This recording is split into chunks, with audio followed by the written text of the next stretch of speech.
Donc aujourd'hui, je voulais vous parler d'un sujet qui me tient à cœur, qui est la spiritualité, parce que c'est quand même assez incroyable qu'on demande à une, ancienne, entre guillemets «schizophrène» de dire ce qu'est la spiritualité. Néanmoins, dans de nombreuses, traditions, il y a un point commun quand même, c'est la dissolution de l'ego. En tout cas, c'est ce que j'ai vécu ou une dépersonnalisation.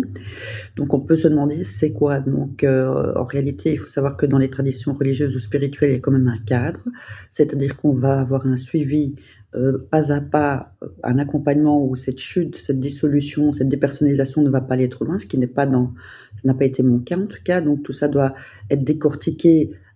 avec le recul. Donc en général, je l'ai fait après 2010, hein, quand j'ai arrêté mon traitement, parce qu'avant j'étais plutôt dans le boulot. Je préférais travailler, faire mes études et cetera et pas trop me focaliser sur ça parce que c'était quand même compliqué de le vivre. Donc la spiritualité, contrairement à ce que beaucoup croient, ce n'est pas le yoga, ce n'est pas manger sain, ce n'est pas avoir une certaine habitude de vie en lien avec la matérialité, c'est tout ce qui est dématérialisé et d'autant plus enfin moi ce que je trouve important et ce qui permet peut-être de comprendre, c'est, la collectivité du vivant. C'est-à-dire, on pourrait dire qu'il y a un lien avec la matérialité, mais c'est vraiment dans la collectivité avec la vie en règle générale où l'humain n'est pas au centre de la dynamique, mais l'humain est un élément parmi d'autres et donc c'est vrai que quand j'ai vécu ce phénomène,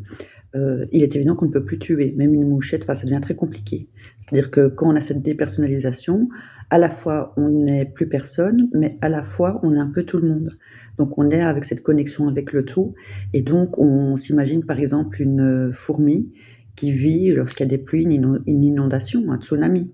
et cetera. Donc il y a plein de choses qu'on va vivre de façon vraiment très intense par rapport au monde du vivant et au monde aussi, qui est des morts, parce que c'est relié, la vie et la mort sont vraiment intrinsèquement reliées et donc c'est vraiment ce fait de moi en tout cas, j'avais perdu mon identité. Je quand je parle avec quelqu'un, j'avais l'impression d'avoir ses tics ou ses dents et cetera.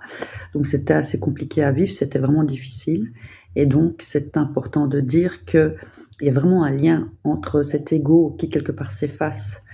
au profit d'une totalité qui est extrêmement pénible à vivre parce que c'est quand même quelque chose notre identité, c'est à quoi on se raccroche, ce sont nos idées, nos perceptions, comment on se perçoit, comment on se voit, notre corps et cetera et donc on perd tous ses repères. Moi, je reconnaissais plus mes mains, ni mon visage, donc c'est très, très effrayant